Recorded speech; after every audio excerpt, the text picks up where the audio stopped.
salam sehat dan salam bahagia ya dimanapun sahabat AG berada. Jadi di video kali ini aku akan ngebahas bagaimana aku bisa sampai ketemu dengan suamiku yang saat ini. Nah ini juga banyak pertanyaan daripada sahabat AG semua ya, dari sahabat Asi dan Gabor ya, banyak yang nanya, Kak gimana, ceritain dong gimana bisa ketemu dengan suami kakak, di mana boleh ketemu, bagaimana gitu ya. Oke, semoga video ini bisa menjawab pertanyaan daripada sahabat AG semua. Langsung aja aku ceritain bagaimana aku bisa sampai ketemu dengan suamiku yang saat ini. Oke, yang pertama aku mau ceritain waktu itu tahun 2018 aku bekerja di Malaysia ya sebagai TKI, jadi aku kerja di Malaysia. Nah pada saat itu aku punya kayak timbul keinginan mau les bahasa Inggris gitu ya, so aku putuskan les bahasa Inggris. Jadi aku pulang kerja, aku pergi les gitu ya. Nah ketika guru yang mengajar bilang kalau mau pengen cepet bisa berbahasa Inggris harus setiap hari ngomong bahasa Inggris, dan kalau boleh biar lebih cepatnya lagi ngomong langsung sama orang asingnya gitu. Jadi pada saat itu aku pikir, oh iya juga, bener juga, harus setiap hari ngomong bahasa Inggris terus ngomong sama orang asing. Terus aku pikir kalau ngomong sama orang asing mau gimana gitu, karena kan aku bekerja di situ, waktu otomatis terbatas. Jadi singkat cerita, aku pulang ke rumah terus aku kayak cari aplikasi yang dimana untuk khusus bisa ngomong bahasa Inggris seperti itu. Nah ketemulah aku aplikasi ini. Nah ini namanya aplikasi HelpTalk. Nah di HelpTalk ini khususnya untuk pertukaran bahasa ya. Di sini obrolan untuk pertukaran bahasa. Jadi aku download aplikasi ini, terus aku buat biodataku seperti status gitu ya di aplikasi ini. Waktu aku mendaftarkan, kalau aku bilang aku ingin belajar bahasa Inggris, adakah yang bisa mengajariku, temanku untuk ngobrol. Nah ternyata aku dapat banyak respon gitu ya. Nah diantara yang banyak ngerespon, maksudnya menjawab, mengkomentari postingan aku itu melalui aplikasi HelpTalk tadi, ada yang lebih sering kita komunikasinya, pokoknya setiap apa kata-kata yang aku buat di situ nanti dia kayak ngebetulin gitu, ngebetulin kalau kalimatku kurang atau kayak tubinya berkurangan, nanti dia akan benerin. Jadi aku temukan satu orang ini, yaitu berasal dari Amerika gitu. Jadi dia ingin belajar bahasa Indonesia, so kami tukaran obrolan gitu. Dia ngajarin aku bahasa Inggris dan aku ngajarin dia bahasa Indonesia. Nah di aplikasi ini kita khususnya ngomong mengenai ngebahas soal-soal gitu kan. Jadi ini memang khusus diwajibkan kayak untuk belajar aja gitu, ngobrol aja gitu. Nggak bisa kayak ngomong tentang hal-hal yang maksudnya kayak asmara, nggak bisa, karena akan ada mesin robotnya yang nanti menghapus nanti kalau saat kita bilang, contoh aku suka sama kamu orangnya seperti ini. Nah mesin robotnya nanti akan menghapus, ngeblok kita gitu, jadi kita dikeluarin dari aplikasi itu. Nah jadi singkat cerita kita tukaran Instagram lah dengan orang Amerika tersebut. Nah waktu kita udah tukaran Instagram, lanjut lagi kita ketukaran ke WhatsApp. Jadi kita kayak hubungannya komunikasinya lebih apa ya, lebih dalam gitu. Nah kalau melalui WhatsApp kan kita bisa langsung kayak ngomong gitu, ngomong face to face gitu ya, cara langsung. Nah kalau melalui aplikasi HelpTalk itu kan nggak bisa, cuma kita bisa pesan suara doang gitu. Jadi kalau pada saat melalui WhatsApp kita kayaknya langsung kayak ngomongnya langsung sama orangnya kan lebih enak gitu ya kan. Nah jadi pada saat itu kita tukaran nomor WhatsApp dan akhirnya komunikasi kita jadi lebih klop gitu. Jadi kita lebih banyak berkomunikasi tentang kegiatan kita sehari-hari gitu kan. Jadi kayaknya perasaan kita udah kayak lebih dekat. Ujung-ujungnya kita punya rasa gitu kan. Kita ya akhirnya lambat seiring berjalannya waktu. Jadi kita fix dia ngomong perasaannya sama aku. Terus aku pun di situ kayak aku pun di situ pastinya seneng ya kan. Karena aku pun ada rasa suka sama dia. Ujungnya setelah sekian lama kita ngobrol ya hampir setahun, terus kita memutuskan untuk kita ketemuannya di Indonesia. Jadi pada saat itu aku memiliki izin cuti ya selama 2 minggu untuk pulang ke Indonesia, dan dia pun datang dari Amerika liburan ke Indonesia dan kita ketemu di Indonesia. Dan pada saat itu adik aku wisuda, sehingga keluarga besar aku datang semua ya, kumpul semua. Dan pada saat itulah dia pertama kali ketemu dengan semua keluarga besar aku seperti itu. Nah singkat cerita kita ngobrol berdua. Jadi dia bilang sama aku serius dengan hubungan ini, tapi aku masih harus studi dan juga aku masih harus memantapkan karir aku. Jadi kalau kamu bersedia tunggu aku sampai 5 tahun ya, katanya gitu. Terus aku pikir pada saat itu aku nggak bisa jawab, aku cuma bisa diam. Terus aku cuma bilang sama dia, kasih aku waktu untuk menjawab itu. Nah singkat cerita keesokan harinya kita ketemuan lagi. Terus aku benar-benar udah pikirin bahwa kalau menunggu dia selama 5 tahun itu bukan hal yang mudah ya, karena aku pikir 5 tahun itu ibaratkan kayak kita nyicil rumah itu kayaknya udah lunas separuh gitu. Jadi aku pikir itu nggak hal yang mudah. Iya, kalau semuanya berjalan lancar, kalau enggak nanti gimana gitu. Terus aku pikir lagi, yang buat aku lebih sulit lagi, dia ateis gitu kan, dia nggak memiliki kepercayaan, dia nggak punya agama gitu. Jadi sehingga itu yang buat aku lebih sulit lagi untuk kayak menunggu gitu, kayak menunggu, aduh, jadi kayak tidak ada kepastian seperti itu menurut aku ya. Jadi ujungnya besoknya kita ketemuan, terus aku bilang sama dia, aku minta maaf untuk menunggu kamu dalam jangka 5 tahun bukan waktu yang singkat ya, dan nggak mudah bagi aku bilang gitu. Aku minta maaf, aku nggak bisa nunggu kamu, aku bilang. Jadi pada saat itu dia bilang, ya nggak apa-apa kalau gitu. So kami memutuskan untuk berteman aja gitu, supaya kenapa? Karena kita nggak mau kayak membuat kayak komitmen tapi ujung-ujungnya putus di tengah jalan gitu kan. Jadi aku juga pikir seperti itu sangat sulit untuk aku dan berat, jadi kita putuskan kita untuk berteman aja. Jadi sampai saat ini kita jadi berteman baik seperti itu.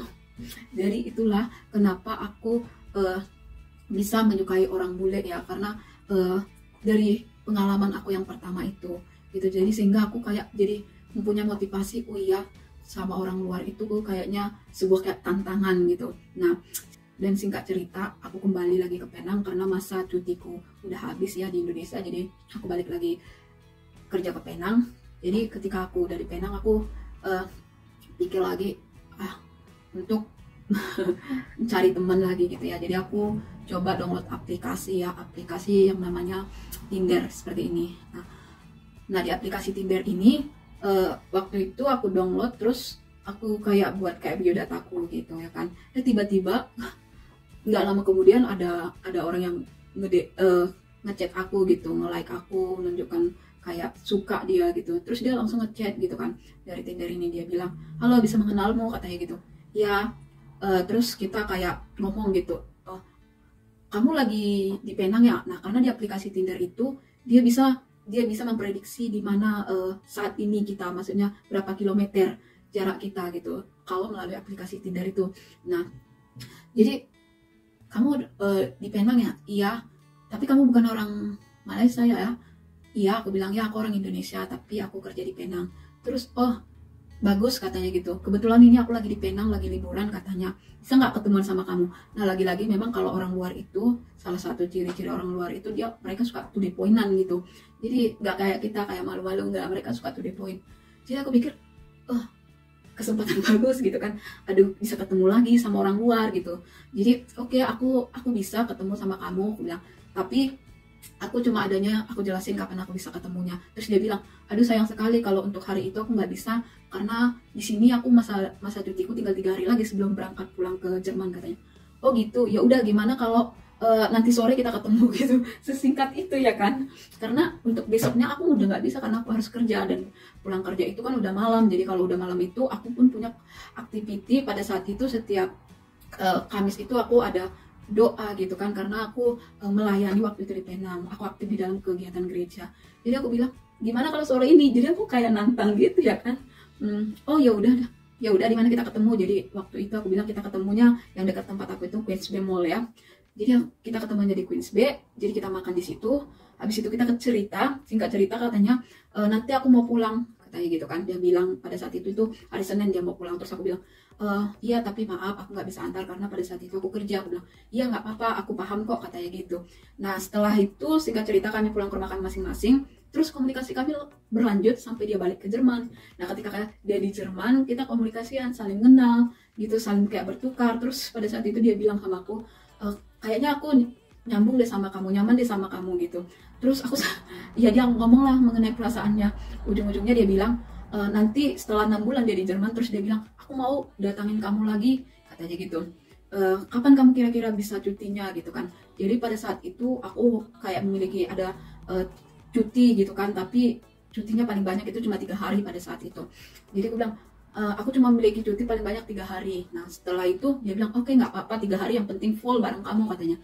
Jadi pada saat itu sekitar 6 bulan ya dia udah balik ke Jerman, terus dia datang lagi ke Penang khusus untuk ngejumpain aku gitu. Dia ngambil liburan 3 minggu di Penang. Nah ketika di Penang, di situ kita semakin apa ya, semakin pengenalan kita semakin dekat, kita semakin akrab. Terus dia kayaknya aku bilang, oh ini dia, kayaknya ini dia orangnya, ini dia.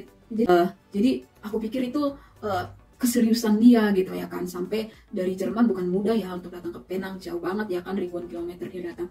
Jadi udah di Penang, kalau ketika aku pas kerja, pulang dari kerja nanti aku udah ditungguin dia gitu di Gatia, di pintu gerbang kami mau keluar gitu. Jadi dia nanti tungguin aku, terus kami makan. Jadi seperti itulah aku prepare time untuk dia, karena aku pun nggak bisa banyak waktuku dengan dia kan, karena aku kerjanya 12 jam. Udah itu setiap hari Selasa, Kamis sama Jumat itu sama Sabtu itu aku ada aktiviti di gereja. Jadi itu memang nggak bisa aku ganggu gitu, memang aku nggak bisa bolos, karena aku lebih kayak utamakan untuk kegiatan aku. Awal-awal juga udah aku bilang sama dia, dan dia juga mau mengerti gitu.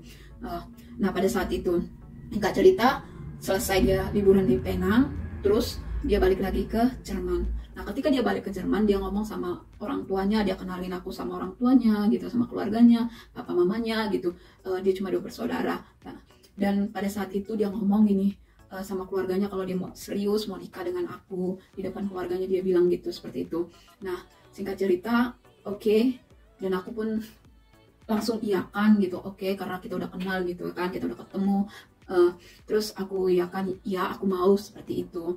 Nah ujungnya tahun 2020 aku itu menyelesaikan kontrak kerjaku gitu kan. Aku selesaikan kontrak kerjaku, aku pulang ke Indonesia gitu. Nah ketika aku udah pulang ke Indonesia, nggak lama kemudian ketika aku udah pulang ke Indonesia, hubungan kami masih tetap berjalan. Tapi pada saat itu sudah mulai kayak aku pikir ada perubahan dari sikap dia gitu. Kenapa? Karena ketika aku udah nggak kerja lagi kan, di Indonesia udah nggak kerja gitu kan, di rumah aja terus, dia itu nonstop terus kayak nelpon gitu. Dia terus pokoknya sepanjang data handphoneku itu aktif, dia selalu kayak nelpon aku gitu kan. Padahal yang diceritain itu aja sih gitu kan, tapi dia selalu nelpon aku. Bahkan juga kalau aku kemana-mana aku harus kasih tahu gitu. Semakin lama kayaknya semakin dia kayak ngatur gitu, kayak udah posesif kali gitu. Jadi kemanapun aku pergi dia harus tahu gitu. Nah kenapa handphoneku nggak aktif, dia selalu nanya, walaupun udah kita dijelasin dia nggak puas juga. Pokoknya dia selalu bilang kalau kemanapun kasih tahu, apa kirim gambar, kasih tahu bahwa kamu perginya sama siapa. Jadi aku pikir gitu, aduh kok jadi berubah ini, kok posesif kali katanya. Jadi seperti itu dalam perasaan aku. Terus alasan dia bilang gini, iyalah waktu di Penang aku ngerti gimana kamu, karena kamu kerja 12 jam, ya aku tahu handphonemu pasti bakalan nggak bisa kamu main handphone katanya gitu.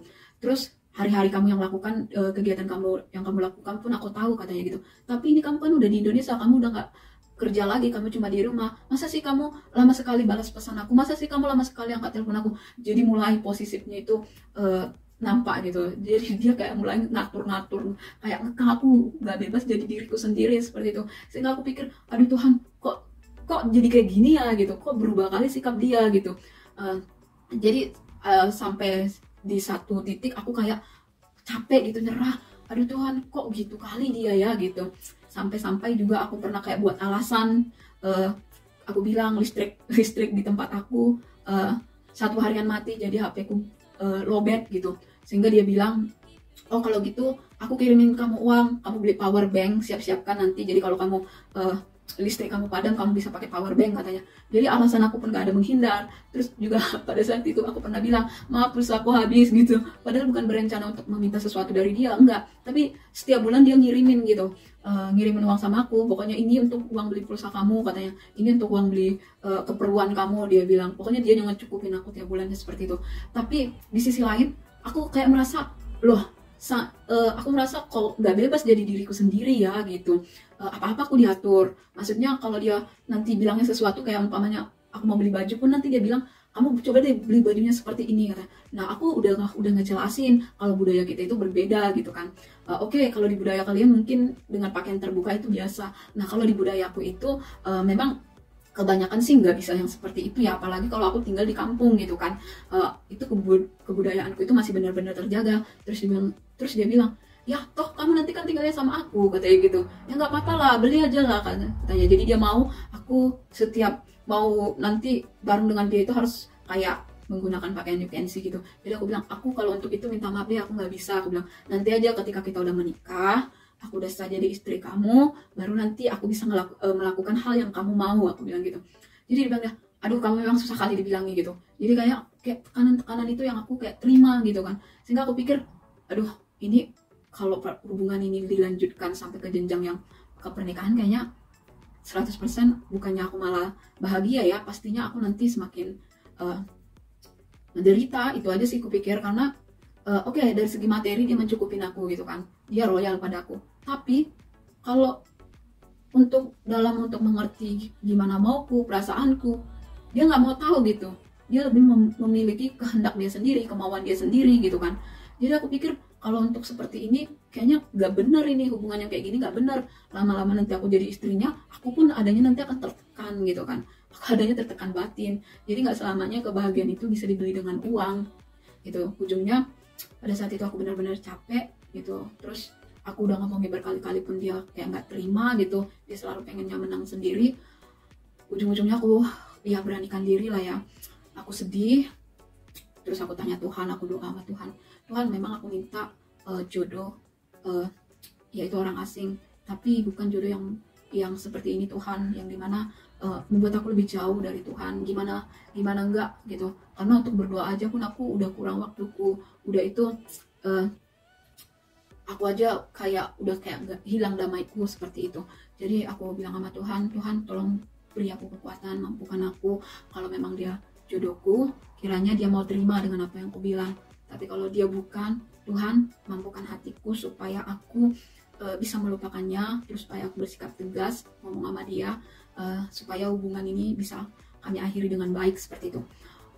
Nah, jadi pada saat itu aku selalu bilang dalam hatiku, Tuhan tolong berikan aku kekuatan, berikan aku hati yang kuat, supaya apapun nanti keputusan yang aku sampaikan nanti nggak menjadi penyesalan di akhirnya, aku bilang.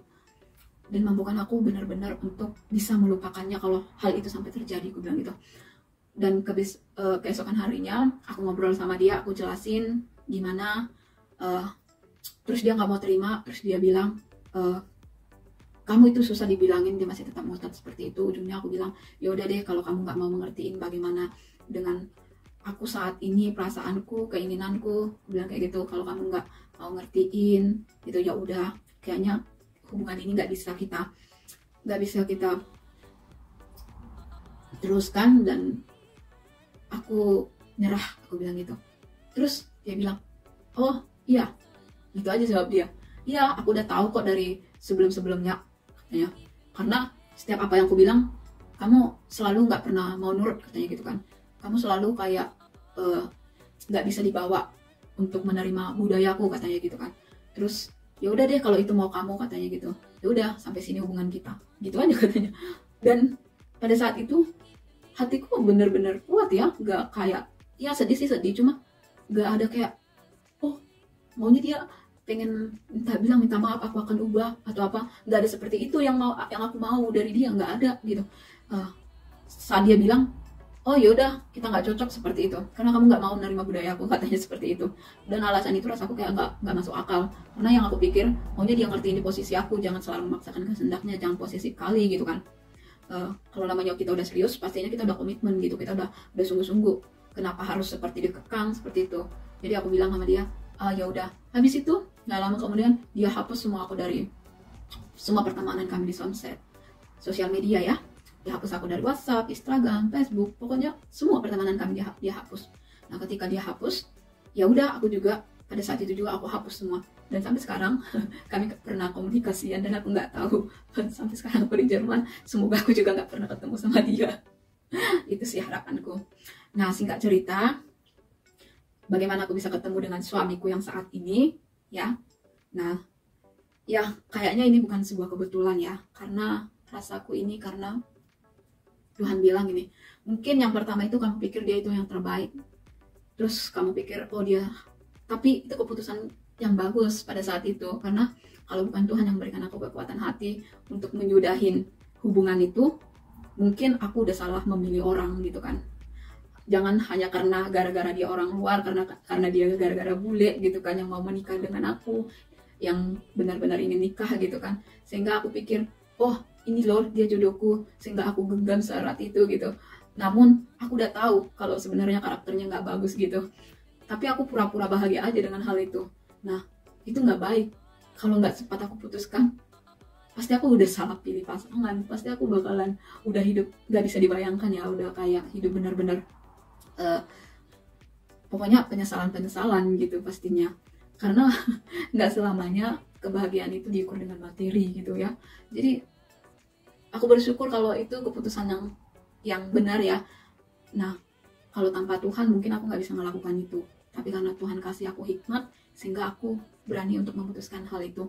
Ya udah, mungkin bukan dia jodoh yang terbaik gitu, karena dia bukan membawa aku semakin dekat sama Tuhan, tapi semakin membuat aku kayak jauh gitu. Berdoa aja aku nggak tenang gitu kan.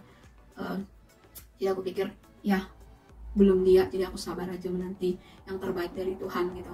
Nah jadi singkat cerita, bagaimana aku ketemu dengan suamiku saat ini. Jadi aku ketemunya, ini semua karena anugerah Tuhan juga ya. Jadi aku ketemunya pada saat itu aku punya kakak yang di Hungari ya. Nah kakak aku ini menikah juga sama orang luar gitu. Nah dia ini kakak angkat aku, dia berusia Ilahi. Jadi kakak ini banyak cerita mengenai Gabor, suamiku saat ini gitu. Nah Gabor ini, suamiku saat ini adalah teman dekatnya, sahabatnya suaminya Kak Shirley. Jadi suamiku sama suami Kak Shirley itu sahabatan mulai mereka dari kecil gitu. Nah jadi Kak Gabor ini aku tahu banyak ceritanya itu semuanya dari Kak Shirley seperti itu. Jadi pada saat itu sebenarnya kan aku masih dalam keadaan yang gimana ya, yang trauma gitu kan, untuk kayak ngebuka hati sama orang luar karena takut patah hati lagi gitu. Sehingga sekalipun Gabor chattingan aku, maksudnya WhatsApp aku gitu kan, atau inbox aku belum tertarik sama si Gabor gitu kan, karena aku masih kayak belum siap gitu. Tapi ketika dia chatting aku, inbox aku, terus dua minggu kemudian baru aku balas gitu pesannya dari si Gabor. Tapi itu ya, aku kayak memang nggak ada rasa gitu kan, nggak langsung, karena aku berpikir yang sebelumnya aku langsung cepat hatiku terbuka gitu. Cuma kalau untuk yang ini aku kayak nggak dulu deh gitu. Nah, kayak untuk pengen punya quality time untuk diri sendiri dulu gitu, malas untuk kenal yang mengenai hati lagi gitu. Tapi pada saat itu aku kan mengajar anak-anak tamborin tuh, waktu itu kegiatanku di Indonesia itu aku ngajar anak-anak tamborin, maksudnya yang menari-nari ya di gereja. Jadi aku ngajar mereka. Nah pada saat itu aku suka kayak gitu, buat history di Facebook, baikpun itu di WhatsApp aku, setiap aktivitas yang aku lakukan. Nah pokoknya setiap apa yang aku posting di historiku, Gabor ini selalu lihat gitu, nggak pernah nggak lihat, dia selalu lihat gitu. Jadi setiap hari aku cek siapa aja yang lihat historiku, aku scroll ke bawah pasti ada Gabor ya. Nah ada di suatu ketika pada saat itu aku buat history gitu kan, tapi loh kok berkurang yang lihat, siapa ya yang lihat ini gitu. Jadi aku kayak penasaran siapa, aku scroll lagi ke bawah gitu. Besoknya juga gitu, loh kok masih kurang gitu. Biasanya kan yang lihat 20 orang gitu, kok ini berkurang gitu. Jadi aku cek lagi, ternyata baru aku ingat Gabor yang nggak lihat historiku. Jadi saking karena rasa penasaran itu datang gitu kan, ujung-ujungnya aku inbox dia dari Facebook. Tapi ternyata dia juga udah ada beberapa kali ngomentarin apaku historiku gitu ya, beberapa kali gitu kan, melalui inbox itu yang belum aku balas gitu. Saking cueknya aku seperti itu. Tapi pada saat itu aku balas. Terus aku bilang, aku minta maaf ya, kemarin pesan kamu gak bisa aku balas karena aku sibuk. Aku bilang gitu. Nah, biasanya kalau aku chattingan sama dia itu, dia langsung cepat ngebalas, dia langsung cepat respon. Nah, pada saat hari itu dimana aku balas inbox dia gak langsung ngerespon gitu kan. Loh, jadi aku semakin penasaran gitu kan. Kayak aku nunggu-nunggu, apa dia marah ya karena waktu itu aku balas WA dia lama gitu. Tapi, bodo amat gitu kan. Tapi memang dia nggak ngebalas, besoknya baru dia balas. Terus dia bilang, maaf ya aku juga sibuk beberapa belakangan hari ini, makanya aku nggak bisa cepat ngebalas ngerespon inbox kamu, katanya gitu. Jadi oh ya udah nggak apa-apa gitu. Ujung-ujungnya karena kayak gitu kita aku lebih gimana ya, lebih jadi kita lebih sering komunikasi, lebih aktif komunikasi gitu kan. Kita komunikasi, terus kita ngobrol kayak keseharian kita, hal-hal apa yang kita lakukan gitu. Jadi asik gitu, jadi teman ngobrolnya asik. Namun kalau untuk mengenai ke hati nggak ada gitu kan, nggak ada gitu. Sampai-sampai ada di suatu ketika kita ngobrol mengenai masa lalu kita seperti apa gitu. Jadi aku ceritakan waktu itu. Nah, karena aku tahu Gabor ini dia bilang dia orang Hungari, tapi dia kerja dan tinggal di Jerman, namun dia orang Hungari. Dan pada saat itu aku bilang, oh kamu di Jerman, kenapa dengan Jerman katanya. Terus aku bilang, aku dulu pernah punya mantan orang Jerman, aku bilang gitu. Lalu gimana? Jadi aku ceritain mengenai orang Jerman yang tadi. Terus dibilang dia, oh seperti itu ya, ya itulah namanya gak jodoh ya, katanya gitu. Dan aku juga, dan dia juga cerita kalau dia juga sebenarnya nggak lama, belum lama ya dia patah hati juga katanya, karena dia pun diselingkuhin gitu. Makanya dia nggak percaya sama yang namanya kayak ada belahan jiwa, katanya dia jodoh yang abadi, dia nggak percaya gitu. Terus pokoknya kita kok, karena kita menceritakan mengenai apa kita ya, mengenai gimana kita masa lalu kita gitu kan, kenapa jomblo gitu kan. Jadi ujung-ujungnya kok hati kok jadi klop gitu, semakin lebih dekat gitu, jadi semakin asik lah ngobrolnya gitu. Tapi kita nggak ada kayak ngomong, oh aku suka sama kamu, kamu suka aku, nggak ada. Cuma kita enaknya ngobrol seperti kita berteman gitu kan. Jadi kita ngobrol gitu setiap harinya gitu. Nah, ada di suatu ketika pada saat itu dimana aku ulang tahun gitu. Nah, pada saat aku ulang tahun itu dia bilang sama aku, apa kado ulang tahun yang kamu inginkan, katanya gitu. Jadi aku bilang sama dia, aku bilang aku minta sama Tuhan supaya Tuhan kasih aku jodoh yang terbaik, yang siap menikahi aku di tahun depan. Aku bilang seperti itu, yang benar-benar satu visi dan misi dan satu iman dengan aku gitu ya, satu keyakinan dengan aku, yang bisa membawa aku lebih dekat lagi sama Tuhan gitu. Jadi aku bilangnya seperti itu sama dia. Terus nggak berapa lama dia cuma jawabnya, oh seperti itu ya. Jadi ya, aku bilang gitu. Nah, pada saat itu tibalah waktu dimana pada saat itu aku ulang tahun ya. Nah, jadi aku ulang tahunnya tanggal 23 bulan 12 pada saat itu. Nah, pas aku ulang tahun itu dia ngenalin aku sama semua keluarganya gitu, karena kan itu suasana udah mau menyambut Natal gitu kan, jadi keluarga dia kumpul semua gitu. Jadi pada saat itu dia kenalin aku sama keluarganya gitu kan, dia kenalin aku papa mamanya, kakaknya, dia kenalin gitu. Jadi aku kayak kaget aja gitu, dia nggak ada ngomong apa-apa sebelumnya, tapi dia kenalin aku sama keluarganya. Terus aku kaget aja, terus dia bilang sama papa mamanya, dia bilang, nak, Pak, aku menemukan seorang wanita Asia, katanya. Menurutku dia itu orangnya lembut ya. Terus aku bener serius dengan dia, katanya gitu. Jadi mama papanya semua keluarganya kayak welcome gitu sama aku. Yang aku ini loh tercengang-cengang pada saat itu, karena pada saat itu dia nggak ada ngomong apa-apa. Kita kata pacaran aja nggak ada, kata jadian aja nggak ada, ngomong perasaan aja nggak ada. Loh kok langsung dia tiba-tiba ngenalin aku sama keluarganya, terus bilang, mah ini loh aku menyukai seorang wanita Asia, seperti itu dia bilang gitu. Jadi aku kayak shock, antara aku bilang ini bercanda atau seriusan atau gimana gitu kan. Jadi aku cuma tercengang, diam aja gitu, sambil aku senyum-senyum gitu kan. Dan singkat cerita, udah itu aku ngomong sama keluarganya, hello say gitu. Terus aku ngomong sama dia, kok kamu bilangnya gitu sama keluargamu? Aku bilang gitu, kamu jangan main-main. Loh, aku nggak main-main, aku serius loh, katanya.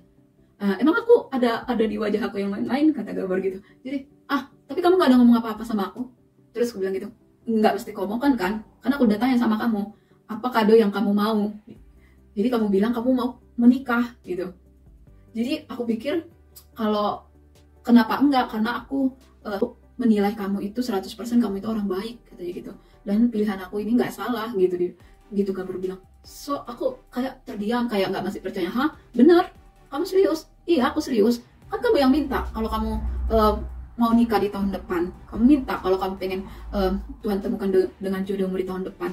Nggak ada salahnya sih aku mau, katanya, karena aku pun serius dengan kamu, katanya gitu. Aku pun serius untuk sebuah hubungan itu, untuk kepernikahan, katanya gitu.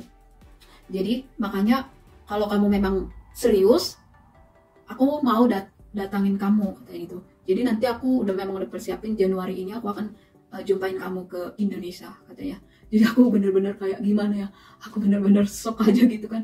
Apa iya Gabor ini seserius itu, padahal aku nggak ada bilang kita nggak ada kayak untuk pacaran, aku suka sama kamu, aku nyaman dengan, nggak ada. Tapi dia langsung dia mau jumpain aku, serius ini gitu. Jadi aku bilang oke, kalau memang seperti itu kamu jumpain keluarga aku, kamu langsung ngomong sama keluarga aku ya, aku bilang gitu. Terus kita nikahnya di sini aja, aku bilang kayak gitu. Ya nggak apa-apa kayak gitu. Oke, aku siap. Nah pada saat itu tahun 2021, dimana COVID pun semakin meningkat ya, tahun 2021 itu COVID meningkat. Dan juga pada saat itu dia ngurus-ngurus paspor dia, terus dia ngurus surat jalan dia gitu, mau ke Indonesia gitu. Nah pada saat itu memang COVID juga saking meningkatnya, akhirnya penerbangan dari tempat dia ke Indonesia itu ditutup gitu, jadi nggak ada penerbangan. Sampai kami tunggu sampai di bulan 3 ya, bulan Maret kami tunggu juga. Memang pada saat itu juga penerbangan dibuka, tapi khusus untuk kayak urusan bisnis seperti itu, dan sangat-sangat benar-benar ketat gitu kan. Jadi memang penerbangan itu dibuka, satu untuk urusan bisnis, yang kedua memang khusus yang benar-benar yang punya tujuan tertentu, maksudnya kayak suami istri gitu ya kan, yang udah ada ikatan gitu antara satu dengan yang lain gitu. Namun kayak untuk holiday ataupun untuk hal-hal yang lainnya belum bisa gitu. Pokoknya untuk bisnis sama tujuan keluarga itu yang udah ada ikatannya baru diperbolehkan pada saat itu melakukan penerbangan. Ujung-ujungnya sampai bulan 3 juga dia nggak terbang ke Indonesia, sampai dia bilang gini, masih sabar nunggu kan, katanya. Iya sih, aku masih sabar, aku bilang, tapi kalau nantinya semakin susah gimana. Dan pada saat itu juga, waktu itu sempat di Indonesia diberlakukan yang namanya menunda menikah ya. Setiap yang udah ada planningnya untuk menikah jadi ditunda, nggak bisa mengadakan pesta dulu seperti itu ya. Sempat waktu itu, sehingga pada saat itu juga aku pikir kalaupun Gabor nanti datang kemari, toh nggak bisa juga kita melakukan pernikahan, karena pada saat itu ada pembatasan untuk melakukan acara pernikahan atau acara pesta-pesta apapun, nggak diperbolehkan pada saat itu. Sehingga ya udah aku bilang sama Gabor, gimana kalau kita ganti plan aja gitu. Terus dia bilang, setelah udah aku jelasin kalau di negara aku sekarang ini nggak bisa melakukan pernikahan atau acara pesta apapun, nggak bisa gitu. Jadi dibilang dia, oh ya udah, gimana kalau kamu yang datang kemari, katanya gitu. Kalau kamu yang datang kemari biar bisa kita coba, katanya. Jadi aku bilang, ya udah kalau memang bisa silakan gitu. Tapi sebenarnya aku lagi shock juga ya, kayak percaya nggak percaya, masa sih aku yang jumpain, masa sih aku banyak lah pertanyaan-pertanyaan. Cuma aku pikirnya gini, oh iya dia kan udah berusaha, tapi memang yang nggak bisanya karena di sana penerbangannya gitu yang tutup, memang nggak diperbolehkan untuk liburan gitu. Nah terus kalaupun kita dengan tujuan untuk menikah memang belum bisa, karena di Indonesia pun masih memberlakukan lockdown gitu. Untuk acara pernikahan atau pesta apapun nggak bisa pada saat itu. Jadi akhirnya kami buat keputusan, kami ganti plan biar aku yang datangi, jumpain ke negara dia, Hungari. Jadi singkat cerita, ujung-ujungnya dia kayak minta surat undangan dari negara dia ya, dia minta surat undangan dari negara dia, tapi diterima. Nah pada saat itu surat undangan yang dari negara dia itu dia kirimkan ke kedutaan yang ada di Jakarta ya. Ujung-ujungnya aku urus semua surat kayak perjalanan aku gitu kan, kayak surat single, pokoknya yang dibutuhkan lah gitu. Dan puji Tuhan semuanya berjalan dengan baik gitu ya kan. Ketika aku terima surat dari dia, surat invite, maksudnya surat undangan dari dia bahwasanya dia mengundang aku ke negaranya, dan itu aku ajukan waktu aku apply visaku. Puji Tuhan, di situ aku ajukan itu cuma 1 bulan aja visaku udah visaku udah jadi gitu, mereka setujui. Tapi dengan catatan karena di situ masih tingginya COVID, dan lagi pula kami belum pernah ketemu sama sekali pada saat itu aku diwawancarain. Jadi pihak dari kedutaan Hungari yang ada di Jakarta cuma ngasih aku waktu 1 bulan pada masa itu. Puji Tuhan, semuanya Tuhan mudahkan gitu ya, sampai akhirnya aku bisa terbang ke negara Hungari. Nah di waktu aku memiliki 1 bulan itu, sebenarnya kita cuma masih merencanakan pernikahan gereja ya gitu. Jadi pada masa itu 2 minggu itu kita melakukan, ketika aku udah tiba di Hungari ya, 2 minggu itu kita melakukan kayak perkenalan gitu kan, sebelum kita benar-benar untuk memutuskan melakukan pernikahan. Nah pada saat itu kita masih mendaftarkan pernikahan gereja, jadi pernikahan sipil belum gitu. Jadi kalau di negara Eropa ini pernikahan sipil yang diakui, jadi kalau untuk pernikahan gereja mereka nggak akuin seperti itu ya. Itu untuk proses pembuatan visa yang mereka butuhkan adalah pernikahan sipil seperti itu. Nah pada saat itu kita memiliki, karena aku cuma memiliki waktu 1 bulan di Hungari, jadi kita udah kayak sepakat masa pengenalan kita itu 2 minggu kita masa pengenalan. Terus itu akhirnya aku memutuskan setelah udah aku benar-benar lihat gimana kehidupan nyata dia dalam keseharian, terus keluarga dia gitu kan, aku lihat sambutan hangat dari keluarganya, jadi aku memutuskan oke, aku siap menikah gitu. Walaupun pada saat itu yang pertama kita lakukan adalah pernikahan gereja. Jadi pada saat itu kami menikah gitu kan, itu di bulan 9 ya, tanggal 17 bulan 9 kita melakukan pernikahan gereja gitu, tahun 2021. Nah pada saat itu sebelum kita melakukan pernikahan gereja, nggak tahu kenapa kakak angkotku itu bilang gini, coba aja sih biar nanti kamu lebih mudah datang kemari lagi, coba aja kamu datangin konsulat kedutaan Indonesia yang ada di Hungari ini, minta surat persetujuan untuk melakukan pernikahan sipil seperti itu. Nah sebelumnya memang kakakku udah kasih sebelumnya kakak angkatku ini udah kayak kasih tahu apa-apa aja yang nanti yang akan dibutuhkan untuk melakukan pernikahan di negara Eropa gitu. Jadi sebelumnya aku dari Indonesia udah prepare juga gitu kan, jaga-jaga aja siapa tahu nanti kan ini dibutuhkan gitu. Jadi aku udah prepare juga, udah persiapkan kalau melakukan pernikahan sipil itu nanti apa-apa aja surat yang dibutuhkan gitu. Jadi aku memang udah persiapkan surat-surat itu dari Indonesia kian gitu, atas saran dari kakak aku ini gitu. Jadi ketika itu bilang coba aja sih minta surat izin pernikahan dari kedutaan kita Indonesia yang ada di Hungari. Jadi aku hubungi salah satu ya kan yang bertugas di situ, terus aku jelaskan kalau aku mau melakukan pernikahan gereja di Hungari tanggal segini, terus aku ingin mau melakukan pernikahan sipil sebelum aku kembali ke Indonesia, karena aku cuma dapat waktu 1 bulan untuk melakukan acara pernikahan itu. Aku bilang seperti itu. Aku email ke kedutaan Indonesia yang ada di Hungari.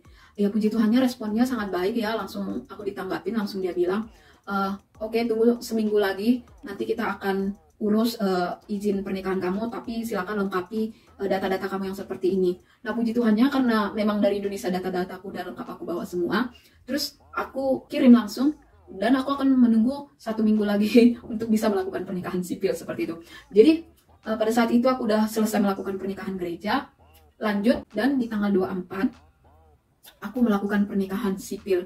Jadi aku melakukan pernikahan gereja, pernikahan sipil, jadi pernikahan aku itu sah ya gitu. Setelah kami udah melakukan pernikahan sipil, jadi besoknya aku harus balik lagi ke Indonesia karena masa waktu vissaku udah berakhir ya. Jadi tanggal 25 itu aku udah harus kembali ke Indonesia. Dan puji Tuhannya lagi semua indah pada waktunya. Kenapa aku bilang semua indah pada waktunya? Tuhan memberikan kemudahan.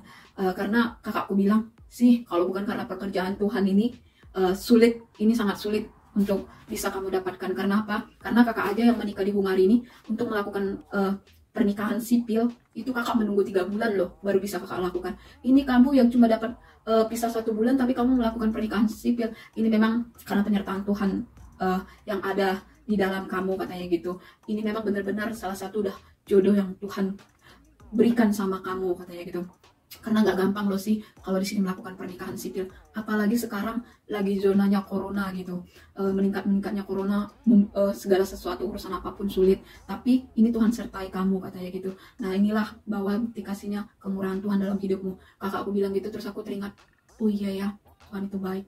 Apa yang nggak pernah timbul dalam hati, yang nggak pernah dilihat oleh mata, yang nggak pernah didengar oleh telinga, semuanya Tuhan sediakan. Bahkan lebih dari apa yang aku minta, semuanya udah Tuhan atur sedemikian rupa, semuanya Tuhan berikan gitu. Sampai-sampai aku di situ merasa, oh Tuhan, thank you so much ya, terima kasih banyak Tuhan, karena Tuhan udah memilihkan aku jodoh yang terbaik, jodoh yang yang berasal daripada Tuhan gitu. Jadi pada saat itu aku benar-benar bahagia, dan sama sekali aku nggak ada kayak penyesalan atau nggak ada sama sekali hal-hal yang, pokoknya aku bahagia sampai saat ini gitu. Jadi kenapa? Karena aku tahu kalau Gabor ini adalah jodoh yang Tuhan kirimkan. Ini loh nak yang terbaik. Kalau yang kemarin-kemarin itu kamu belajar dari mereka, tapi ini loh karena kesabaranmu, ini loh jawaban doa yang selama ini kamu doakan nak, ini loh, asal kamu sabar aja, setia aja, taat aja, aku kasih kamu ini loh nak, ini dia yang terbaik. Dan puji Tuhannya ya, inilah kesaksian aku ya, bagaimana Tuhan mempertemukan aku dengan suamiku di hal yang gak terduga-duga gitu. Tapi inilah yang Tuhan berikan, bahwa yang terbaik yang daripada Tuhan lah, itulah jodoh yang terbaik, bukan yang datang dengan kekuatan kita sendiri atau karena usaha kita sendiri, tapi karena Tuhan. Kalau ada penyertaan Tuhan dalam hidup kita, maka nggak ada satu apapun yang bisa menggagalkannya. Jadi kalau udah kata Tuhan itu menjadi bagianmu, dan itu layak kita terima gitu. Jadi inilah kesaksian aku, bagaimana aku bisa ketemu dengan suamiku. Kiranya cerita aku ini bisa memberkati teman-teman yang lainnya yang saat ini mungkin juga masih pergumulan dalam meminta jodoh sama Tuhan. Tetap semangat, tetap jangan pernah bosan, doakan. Tuhan akan berikan sesuai dengan waktunya, waktu Tuhan yang terbaik. Oke, kiranya inilah yang bisa saya sampaikan dari cerita pengalaman saya. Kiranya yang mendengarkan diberkati dan semoga terinspirasi. Jikalau ada perkataan saya yang kurang tepat, kurang baik, saya minta maaf. Terima kasih buat semua sahabat AG, sahabat Asi dan Gabor yang sudah memberikan waktunya untuk menonton kisah saya ini. Kalau teman-teman sahabat AG semuanya merasa terberkati, silahkan share video saya ini. Dan juga bagi teman-teman yang belum subscribe, mohon di subscribe video saya ini ya. Mohon subscribe channel YouTube saya, sahabat Asi dan Gabor. Dan yang mau berkomentar juga silakan komentar. Saya akan balas satu persatu pesan-pesan sahabat AG semua mengenai apa yang sahabat AG ingin tanyakan. Saya akan balas. Terus sahabat AG juga bisa request untuk kedepannya mengenai apa video yang akan aku buat lagi. Silakan ya komen di bawah ini. Dan sampai jumpa di next video berikutnya. Terima kasih, bye bye.